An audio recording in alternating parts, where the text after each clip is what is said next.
Good morning guys, for today's video ato na ning itapok ning mga kuan sa bagol guys, lubi may mga bunot-bunot itapok na kay natay itanom din sa ilalom sili, espadang sili guys. Nya pagkaumanan ni manilig gayon ta, manilig ta sa yuta mga sagbot diri guys para iwas sa lamok.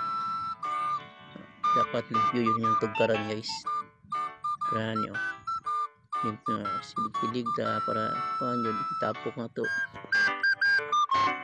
diba? Dapat limpyo yun yung tugkaran permanente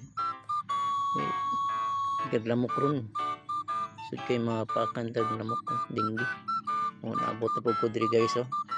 Na tuwa yun ang limpyo na itong tugkaran, basta dagan kag tanong mga punuan dyan, daghan yun ng mga laya nga mga tagap para nyo i-post yun ta. So kailangan yun na sa limpyuhan, siligan kaya para malimpyo ang tugkaran, diba? Kaya yung mana na magkuhan guys, ato na yung ilabay, diba? Ilabay na ito na ato lang guys.